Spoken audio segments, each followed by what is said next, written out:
Good morning everyone, my name is Chetan Singh Rajput और आप सभी का स्वागत है chem bio chem coaching classes में। Students, today we are going to discuss about Woodward Fisher rule. आपने थंबनेल में देख लिया होगा कि हम वुडवर्ड फिशर रूल डिस्कस करेंगे। ठीक है, तो वुडवर्ड फिशर रूल होता क्या है, इसको सबसे पहले तो दिया था किसने, तो आर बी वुडवर्ड ने इसको दिया था। किसने? आर बी वुडवर्ड, साइंटिस्ट का नाम है, उन्हीं के नेम के आधार पर इसको वुडवर्ड फिशर रूल बोला जाता है। ठीक है, उसके बाद इससे सेकंड चीज आपको लेमड़ा मैक्स कैलकुलेट किया जाता है। ठीक है, लेमड़ा मैक्स, इसका एप्लीकेशन ही यही है कि इससे लेमड़ा मैक्स कैलकुलेट किया जाता है। लेमड़ा मैक्स कैलकुलेट करने के सिर्फ दो ही तरीके हैं। पहला, आप लैब में जा सकते हैं, वहां पे एक्सपेरिमेंट करो और लेमड़ा मैक्स कैलकुलेटेड कर लो, तो उसको कैलकुलेटेड लेमड़ा मैक्स बोला जाता है।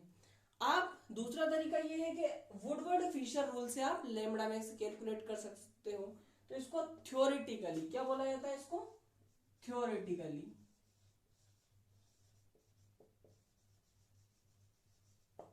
लेमड़ा मैक्स बोला जाता है। ठीक है, जो आप लैब में परफॉर्म करते हो उसको कैलकुलेटेड, और यहाँ पे जो आप वुडवर्ड फिशर रूल से कैलकुलेट करोगे उसको थ्योरेटिकल लेमड़ा मैक्स। तो क्या होता है, एक्सपेरिमेंट और जो थ्योरेटिकली लेमड़ा मैक्स होता है, कैलकुलेटेड और थ्योरेटिकली, वो लगभग लगभग सेम आता है। थोड़ा बहुत ही डिफरेंस आता है, हम एग्जांपल्स करेंगे तो वहां पे आपको और क्लियर होगा।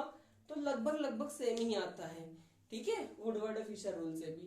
तो हम देख लेते हैं, आप फोर डाइन सिस्टम के लिए पढ़ रहे हैं, तो डाइन सिस्टम आपको पता होना चाहिए क्या होती है। तो देख लेते हैं कि जो डाइन सिस्टम होती है आपकी, डाइन सिस्टम,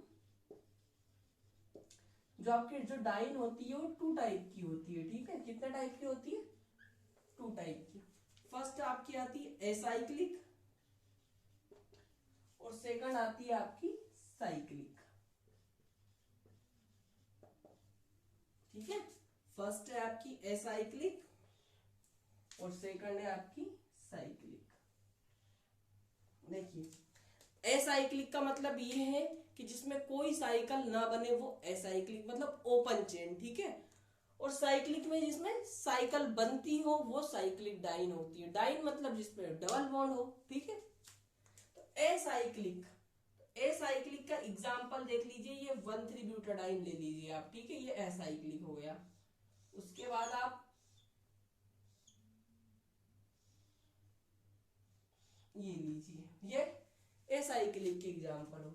जो आपकी साइक्लिक जो डाइन होती है वो वापिस से फर्दर टू कैटेगरी में डिवाइड होती है, फर्दर टू कैटेगरी में डिवाइड होती है, जिसको बोला जाता है homo annular diene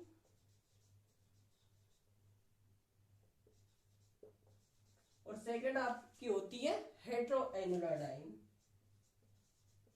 hetero annular dine.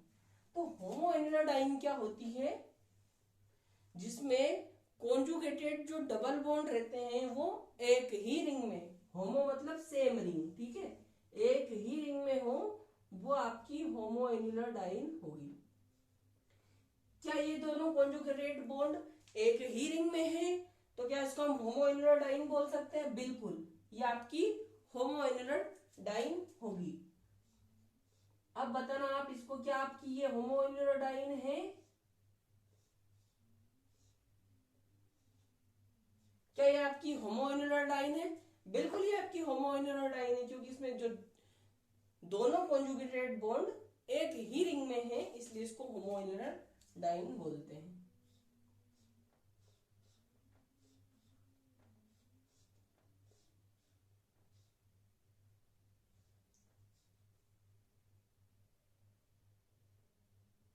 क्या ये आपकी होमो एन्युलर डाइन है? बिल्कुल, क्योंकि इसमें एक ही रिंग में दोनों आपके कॉन्जुगेटेड बॉन्ड है। अगर सेम एक ही रिंग में आपके दोनों कॉन्जुगेटेड बॉन्ड होते हैं तो वो होमो एन्युलर डाइन होती है। एक आप ये भी ले लीजिए,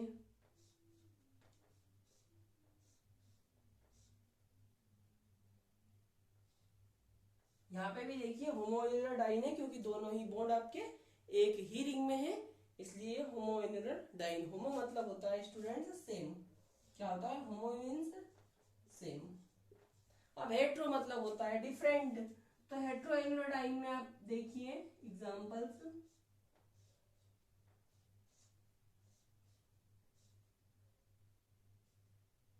देखिए दोनों कॉन्जुगेटेड डबल बॉन्ड अलग अलग डिफरेंट रिंग में है, इसलिए इसको हेट्रोएनुलर डाइन बोला जाता है। और ये एग्जांपल्स है आपके हेट्रोएनुलर डाइन्स के।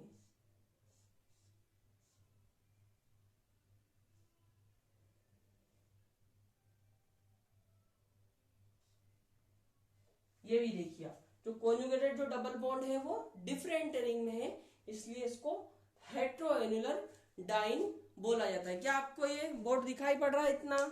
वेरी गुड, दिख रहा है ना? तो आपको होमोएन्युलर हेट्रोएन्युलर डाइन क्या होता समझ में आया? देखिए स्टूडेंट्स, ये होती है 1,3-ब्यूटाडाइन। क्या होती है?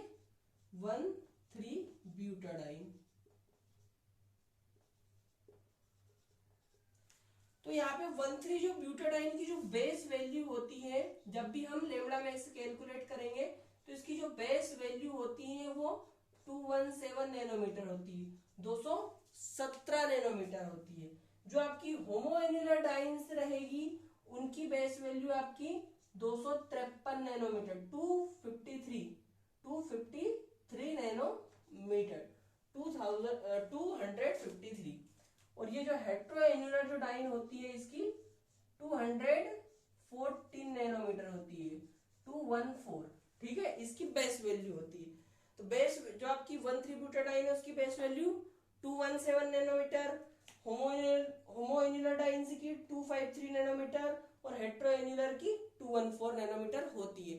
ये आप एक बार जल्दी से मन में रिवाइज कर लीजिए, ये आपको याद होना चाहिए। जब भी हम लेमडा मैक्स कैलकुलेट करेंगे तो ये बेस वैल्यू होती है, जो आपकी 1,3-ब्यूटाडाइन की 217 नैनोमीटर होती है, होमोएन्युलर डाइन्स की 253 नैनोमीटर, हेट्रोएन्युलर की 214 नैनोमीटर होती है। ठीक है, ये बेस वैल्यू होती है। इन बेस वैल्यू में हम कुछ इंक्रीमेंट करेंगे, कुछ इंक्रीज करेंगे। ठीक है, तो उसके लिए आपको कुछ टर्मिनोलॉजी का नॉलेज होना जरूरी है। ठीक है, तो वो टर्मिनोलॉजी कौन कौन सी है देख लीजिए। इसको रफ कर दूं क्या? स्क्रीनशॉट ले लीजिए, अगर आपको लेना हो स्क्रीनशॉट ले लीजिए आप। इसको रफ कर दूं क्या? रफ कर दूं क्या इसको? ठीक है, मैं इसको रफ कर देता हूं। आपको अगर पॉज करके भी आप नोट कर सकते हो। ठीक है, तो मैं आपको बता देता हूं कि इसके लिए कुछ टर्मिनोलॉजी जरूरी है। ठीक है, उनका आपका याद होना बहुत बेहद ही जरूरी है। तो वो टर्मिनोलॉजी कौन कौन सी है? पहला है आपका एक्सोसाइक्लिक डबल बॉन्ड है। ठीक है, आपकी फर्स्ट कौन सी है? आपकी एक्सोसाइक्लिक डबल बॉन्ड के बारे में आपको नॉलेज होना चाहिए, एक्सोसाइक्लिक डबल बॉन्ड। फिर सेकंड है आपकी डबल बॉन्ड एक्सटेंडिंग कॉन्जुगेशन क्या होता है, उसके बारे में आपको नॉलेज होना चाहिए। और थर्ड है आपकी रिंग रेजिड्यू क्या है या एल्काइल सब्स्टिट्यूएंट क्या होते हैं, उसके बारे में भी आपको नॉलेज होना चाहिए। क्योंकि इनका अगर नॉलेज रहेगा तो उन्हीं को हमको बेस वैल्यू में ये चीजें ऐड करनी है और लेमडा मैक्स हमको क्या है कैलकुलेट करना है। तो मैं लिख देता हूं, पहली कौन सी है आपकी? पहली है आपकी एक्सोसाइक्लिक डबल बॉन्ड।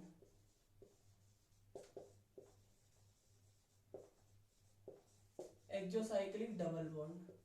सेकंड है आपकी डबल बॉन्ड एक्सटेंडिंग कॉन्जुगेशन।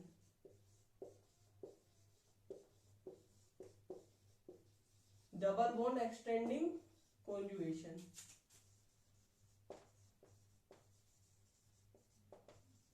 जो थर्ड है आपकी वो है रिंग रेजिड्यू और एल्काइल सब्स्टिट्यूएंट।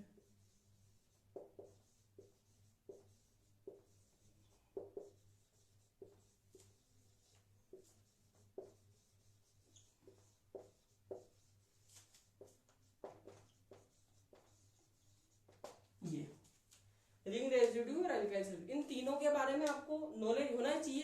क्योंकि ये तीन अगर आप किसी कंपाउंड में पहचान पाएंगे तभी तो उसमें से बेस वैल्यू में आप कुछ चीज इंक्रीज मतलब उसको ऐड कर पाएंगे।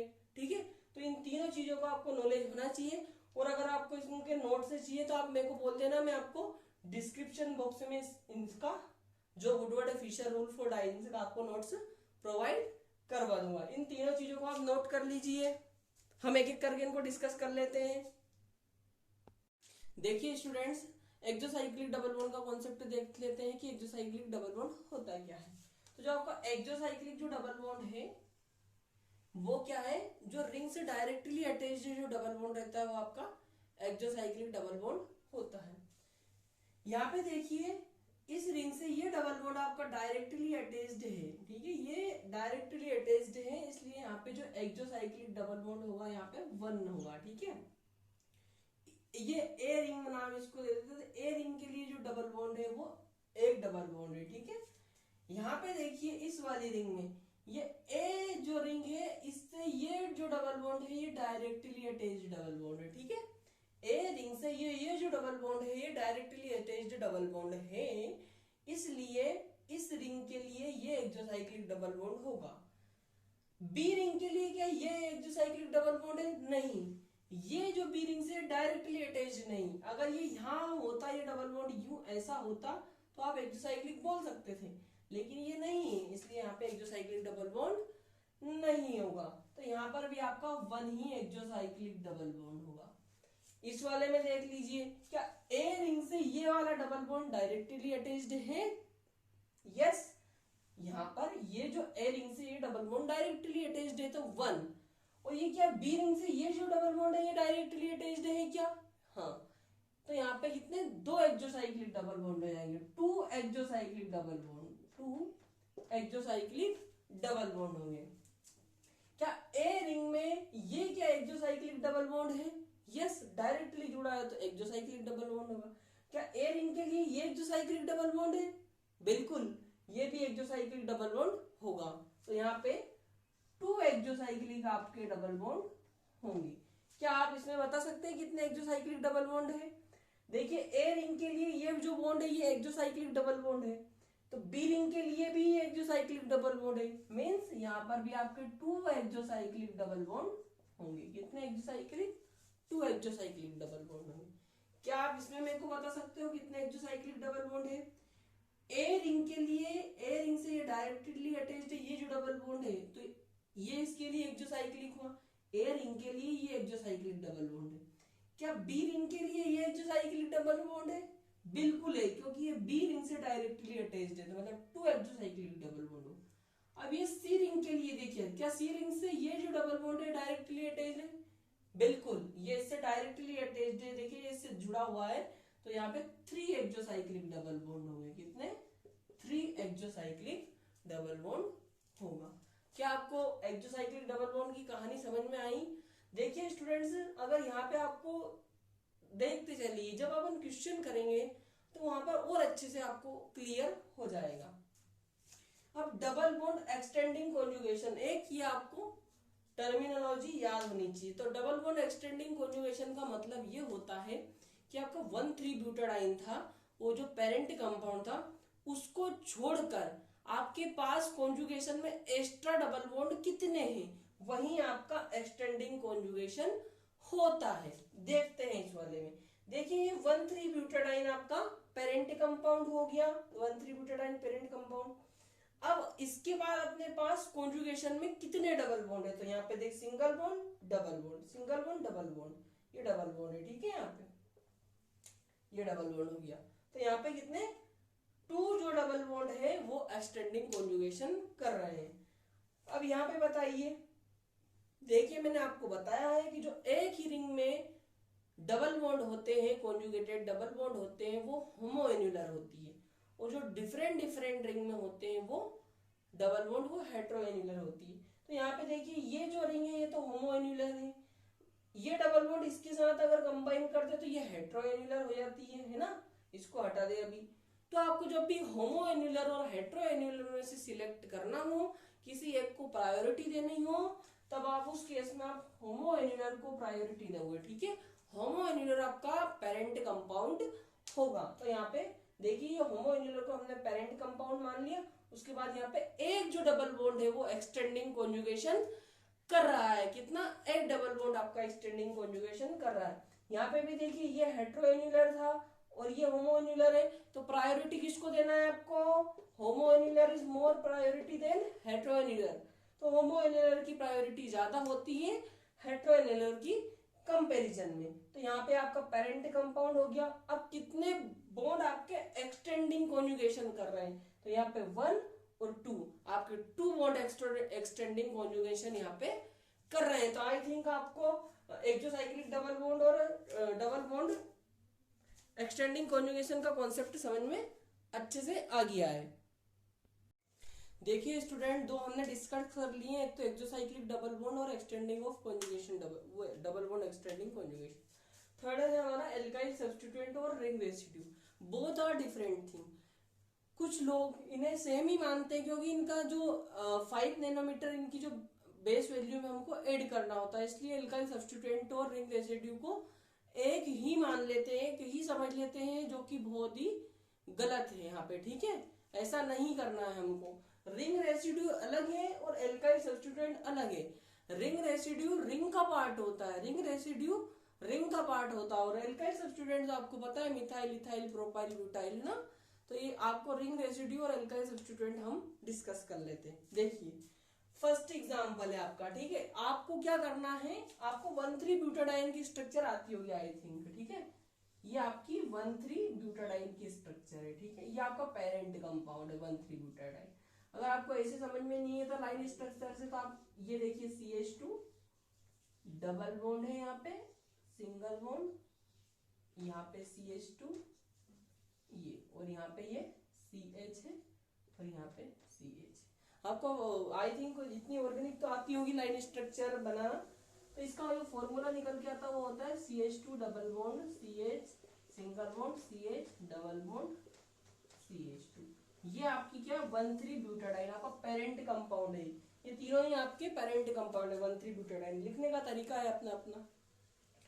तो ये आपको 1,3-ब्यूटाडाइन ये पेरेंट कंपाउंड है, तो आपको सिलेक्ट करना है। तो ये देखिए आपका यहाँ पे ये 1,3-ब्यूटाडाइन है, यहाँ पे देखिए ये आपका इतना पेरेंट कंपाउंड हो गया। क्या हो गया, पेरेंट कंपाउंड हो गया। अब यहाँ पे ये इस कार्बन से, ये किसका कार्बन है, 1,3-ब्यूटाडाइन का कार्बन है, तो इससे यहाँ पे ये एल्काइल सब्स्टिट्यूएंट लगा हुआ है। ठीक है, यहाँ पे क्या लगा हुआ है, एल्काइल सब्स्टिट्यूएंट, तो इसको मैं 1 नंबर दे देता हूँ। तो यहाँ पे एक एल्काइल सब्स्टिट्यूएंट है। ठीक है, ये एल्काइल सब्स्टिट्यूएंट है। रिंग रेसिड्यू रिंग का पार्ट होता है और ये एल्काइल है नॉर्मल। ठीक है, तो ये एल्काइल सब्स्टिट्यूएंट हो गया आपका। अब यहाँ पे देखिए, तो यहाँ पे क्या आपकी 1,3-ब्यूटाडाइन हम ये ले लेते हैं। ठीक है, ये आपका पेरेंट कंपाउंड हो गया। ठीक है, 1,3-ब्यूटाडाइन। अब यहाँ पे 1,3-ब्यूटाडाइन पेरेंट कंपाउंड हो गया, लेकिन ये देखिए यहाँ पे रिंग बन रही है, तो यहाँ पे A और B ये दो रिंग रेसिड्यू होंगे क्योंकि ये रिंग के पार्ट है। आपके नॉर्मल्स आप इतना याद रखो कि जो 1,3-ब्यूटाडाइन होती है उसके जो हाइड्रोजन रहते हैं, इसके जो हाइड्रोजन है ये किसी या तो एल्काइल सब्स्टिट्यूएंट से रिप्लेस होंगे या फिर ये एल्काइल पार्ट से रिप्लेस होंगे। तो जब ये एल्काइल पार्ट से रिप्लेस होते हैं तब इसको एल्काइल सब्स्टिट्यूएंट बोला जाता है। जब इसको रिंग के पार्ट से, जैसे रिंग से रिप्लेस हो रही है तो इनको रिंग रेसिड्यू बोला जाता है। ठीक है, ये जैसे हाइड्रोजन रिप्लेस होगा ना, हाइड्रोजन यहाँ एक हाइड्रोजन हट जाएगा और ये रिंग की वैलेंसी आके यहाँ पे कनेक्ट हो जाएगी, तो ये 1 रिंग रेसिड्यू हो जाएगा। ठीक है, अभी ये सारे एग्जांपल करते करते आपको रिंग रेसिड्यू और एल्काइल सब्स्टिट्यूएंट में डिफरेंस क्लियर हो जाएगा। ठीक है, तो ये आपका पेरेंट मॉलिक्यूल हो गया। अब यहाँ पे देखिए ये 1,3-ब्यूटाडाइन है। ठीक है, अब 1,3-ब्यूटाडाइन में कितने, देखिए यहाँ पे ये वाला A, ये एक वैलेंसी निकल रही है और एक ये 2, तो यहाँ पे ये 2 रिंग रेसिड्यू हो गए। ठीक है, अब ये यहाँ पे देखिए ये हमारा पेरेंट मॉलिक्यूल हो गया, और यहाँ पे देखिए ये एक तो ये वाली और एक ये वाली, 2 रिंग रेसिड्यू है। ठीक है, रिंग रेसिड्यू 1,3-ब्यूटाडाइन का यहाँ पे हाइड्रोजन था, यहाँ पे भी हाइड्रोजन था, हाइड्रोजन को रिप्लेस करके ये रिंग आई थी, तो रिंग यहाँ पे कितनी वैलेंसी निकल रही है, डायरेक्ट 2। देखिए एक तो ये वाली और एक ये वाली, तो यहाँ पे 2 रिंग रेसिड्यू होंगे। ठीक है, इस वाले में बता सकते हो क्या, देखिए आपका पेरेंट जो मॉलिक्यूल है हमारा ये हो गया। ठीक है, ये वाला हमारा पेरेंट मॉलिक्यूल हो गया। अब इससे कितने हाइड्रोजन रिप्लेस हुए हैं हमारे पेरेंट मॉलिक्यूल के, देखिए एक तो ये वाली है रिंग रेसिड्यू होगा, एक ये वाला और एक ये वाला, तो यहाँ पे कितने 3 रिंग रेसिड्यू होंगे। ठीक है, एल्काइल सब्स्टिट्यूएंट यहाँ पे नहीं है। ठीक है, इस वाले में हमें बता सकते हो क्या आप, बिल्कुल ये आपका पेरेंट मॉलिक्यूल हो गया। पेरेंट मॉलिक्यूल हो गया। अब पेरेंट मॉलिक्यूल से कितने देखिए यहाँ पे 1 2 और ये 3 तो आपके क्या है, रिंग रेसिड्यू है। क्या है, रिंग रेसिड्यू। और ये यहाँ पे 3 रिंग रेसिड्यू होने के बाद यहाँ पे देखिए ये 1 और 2 जो नंबर डाला हुआ, ये 1 और 2 ये एल्काइल सब्स्टिट्यूएंट है, नॉट ए रिंग रेसिड्यू। ये ओनली ऑन एल्काइल सब्स्टिट्यूएंट है। ये 1 और 2 जहां नंबर डाला है ना, ये जो निकल रहे हैं आपके ये मिथाइले इथाइले, तो ये रिंग रेसिड्यू नहीं है, ये ओनली एल्काइल सब्स्टिट्यूएंट है। रिंग रेसिड्यू रिंग का पार्ट होता है, रिंग बनी होती है। ठीक है, आपको समझ में आ गया होगा। ठीक है, तो यहाँ पे 2 तो एल्काइल सब्स्टिट्यूएंट है और 3 रिंग रेसिड्यू है। इस वाले में बता सकते हो क्या आप, ये आपका पेरेंट कंपाउंड हो गया 1,3-ब्यूटाडाइन, यहाँ से एक एल्काइल मिथाइल सब्स्टिट्यूएंट निकला, तो मतलब ये 1 एल्काइल सब्स्टिट्यूएंट हो गया। ठीक है, 1 एल्काइल सब्स्टिट्यूएंट। यहाँ पे बता सकते हो क्या, ये आपका पेरेंट मॉलिक्यूल हो गया और यहाँ पे 1 और 2 आपके 2 एल्काइल सब्स्टिट्यूएंट है। यहाँ पे बता सकते हो क्या, इस वाले में बता सकते हो क्या कि कमेंट बॉक्स में बताओगे इसका। देखिए स्टूडेंट्स, जब हम रिंग रेसिड्यू काउंट करते हैं ना, तो उसमें जितना भी कॉन्जुगेशन हो रहा है उन सबको इंक्लूड किया जाता है, पेरेंट मॉलिक्यूल को ही नहीं देखा जाता है। जितना भी उसमें एक्सटेंडिंग कॉन्जुगेशन हो रहा है उसको भी इंक्लूड किया जाता है। वैसे हमारा पेरेंट मॉलिक्यूल तो हम इसको बना सकते हैं, ठीक है ये, लेकिन नहीं, हमें जितना भी कॉन्जुगेशन हो रहा है उसको सबको इंक्लूड करना है। ठीक है, 1 2 3 हो रहा है, तो अब यहाँ पे रिंग रेसिड्यू दिखनी है, तो 1 ये देखिए, एक तो आपका ये है, ये बी वाला यहाँ, सी, ये डी और ये ई और एक ये आपका एफ, यानी आपके A B C D E और एफ 6 रिंग रेसिड्यू है। और यहाँ पे ये 1 और 2 है, ये आपके एल्काइल सब्स्टिट्यूएंट है। क्या है, एल्काइल सब्स्टिट्यूएंट। देखिए स्टूडेंट, मैं आपको सिंपल सी बात बता देता हूं कि रिंग रेसिड्यू रिंग का पार्ट होते हैं और एल्काइल सब्स्टिट्यूएंट रिंग का पार्ट नहीं होते। आप इस वीडियो को मतलब रिपीट करके देखिए तो आपको और अच्छे से क्लियर होगा। अगर आपको अभी भी क्लियर नहीं हुआ तो आपको चिंता करने की कोई बात नहीं है, हम आगे एग्जाम्पल करेंगे, उसमें बहुत सारे एग्जाम्पल करेंगे तो आपको और अच्छे से क्लियर हो जाएगा। ठीक है, आपने सारी चीजें नोट कर ली है, आपने सारी चीजें नोट कर ली है क्या? ठीक है, लेमडा मैक्स कैलकुलेटेड करने की ये टेबल है। ठीक है, आप इस टेबल को अच्छे से ध्यान में आपको याद होना चाहिए। ठीक है, आपको एग्जाम्स में भी ये टेबल आपको लिख के आनी है। देखिए पेरेंट एसाइक्लिक डाइन, मतलब जो आपका 1,3-ब्यूटाडाइन है, जो एसाइक्लिक होते हैं उनके लिए आपको 217 नैनोमीटर जो आपकी बेस वैल्यू रहेगी। ठीक है, तो पेरेंट एसाइक्लिक डाइन। अब जो हेटेरोएनुलर डाइन है उसके लिए 214 नैनोमीटर आपकी बेस वैल्यू रहेगी, और जो होमोएनुलर डाइन है वो 253 नैनोमीटर आपकी बेस वैल्यू रहेगी। आपको इन तीनों सिस्टम में से पहचानना है कि वो कौन सी डाइन है, फिर उसके अकॉर्डिंग आपको उसकी बेस वैल्यू लिखनी रहेगी। अब इस बेस वैल्यू आप सिलेक्ट करने के बाद फिर आपको कुछ इंक्रीमेंट फॉर सब्स्टिट्यूएंट है। ठीक है, जैसे कि आपका एल्काइल ग्रुप और रिंग रेसिड्यू रहेगा तो आपको एक रिंग रेसिड्यू के लिए 5 नैनोमीटर, अगर 2 रिंग रेसिड्यू आपके तो 10 नैनोमीटर, 3 है तो 15 नैनोमीटर। ठीक है, ऐसे बढ़ाते जाना है। एक्सोसाइक्लिक डबल बॉन्ड, अगर आपका 1 एक्सोसाइक्लिक डबल बॉन्ड है तो आपको 5 नैनोमीटर, 2 है तो 10 नैनोमीटर। ठीक है, अब यहाँ पे डबल बॉन्ड एक्सटेंडिंग कॉन्जुगेशन, तो डबल बॉन्ड एक्सटेंडिंग कॉन्जुगेशन में आपको 30 नैनोमीटर ऐड करने हैं। ठीक है, जैसे आपकी बेस वैल्यू मान लीजिए कि यहाँ पे 217 नैनोमीटर है। ठीक है, मान लीजिए, होती नहीं है, मैं अभी आगे एग्जांपल करेंगे। 217 नैनोमीटर है। ठीक है, तो आपको अगर एक एक्सटेंडिंग कॉन्जुगेशन है तो आपको 30 नैनोमीटर इस बेस वैल्यू में आपको ऐड करना रहेगा। ठीक है, अब आपका थर्ड है सब्स्टिट्यूएंट्स ऑन विनाइल कार्बन। अगर आपका विनाइल कार्बन पर हेलोजन्स है, क्लोरीन ब्रोमीन, तो आपको 5 नैनोमीटर आपको ऐड करना है। अगर ओ एल्काइल है तो आपको 6 नैनोमीटर, अगर ओ एसाइल ग्रुप है आपका तो 0 नैनोमीटर आपको ऐड करना है। ऐसे यहाँ पे एस एल्काइल है तो 30 नैनोमीटर और एन एल्काइल है तो आपको 60 नैनोमीटर आपको ऐड करना है। तो ये आपका अच्छे से इसका स्क्रीनशॉट ले लीजिए, तो आप ताकि इसको एग्जाम्पल में अच्छे से लिख पाए, अच्छे से स्क्रीनशॉट ले लीजिए आप। ठीक है, आई थिंक आपने स्क्रीनशॉट ले लिया होगा। देखिए अब बच्चों, मैं इसी से एक एग्जाम्पल करवाता हूँ। ठीक है, जैसे कि यहाँ पे एक एग्जाम्पल लिखा हुआ है, तो हमको सबसे पहले तो हमें इसमें से एक पेरेंट कंपाउंड हमको सिलेक्ट करना है।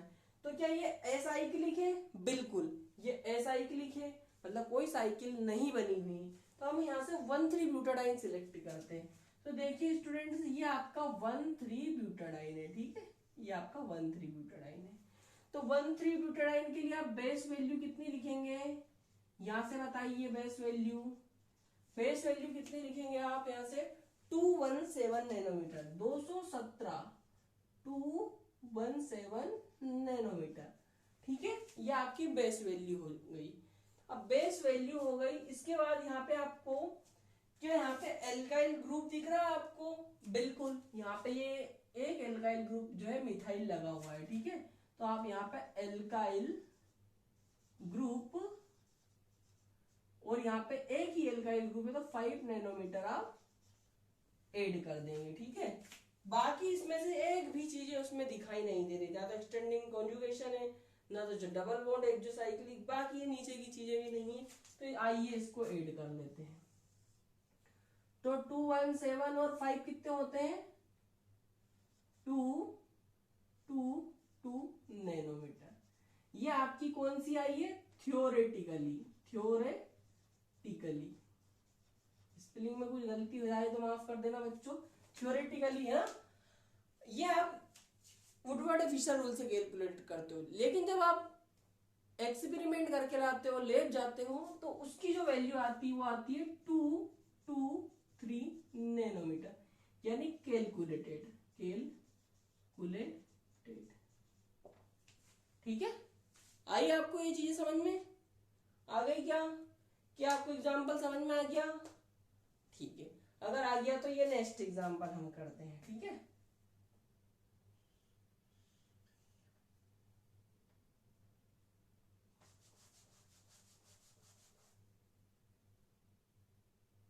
नेक्स्ट एग्जांपल देखिए आप,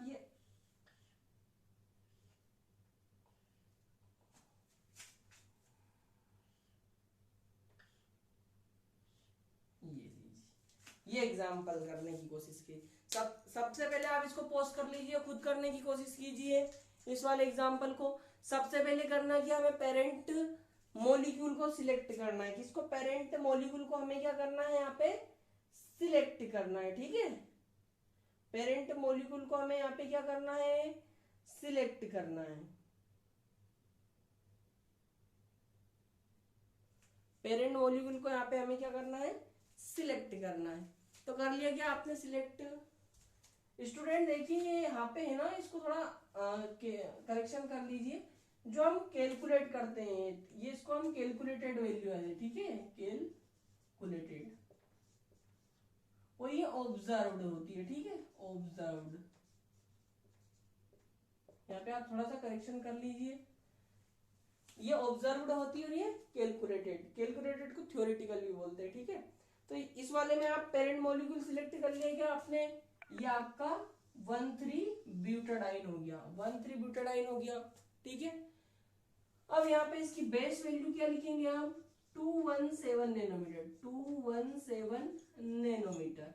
इसके बाद आप में इसमें एल्काइल सब्स्टिट्यूएंट दिख रहे हैं क्या? बिल्कुल, एक ये और एक ये, 2 एल्काइल सब्स्टिट्यूएंट है, ठीक है, 2 एल्काइल सब्स्टिट्यूएंट है।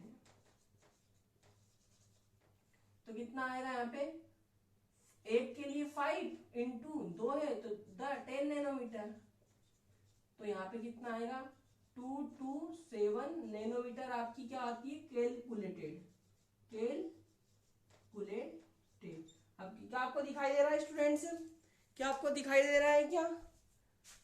क्या आपको दिखाई दे रहा है? बिल्कुल दिखाई पड़ रहा है आपको, ठीक है। लेकिन जब इसकी ऑब्जर्व्ड देखते हैं ना, ऑब्जर्व्ड, तो इसकी 226 नैनोमीटर आती है, ठीक है। क्या आपको समझ में आ गया?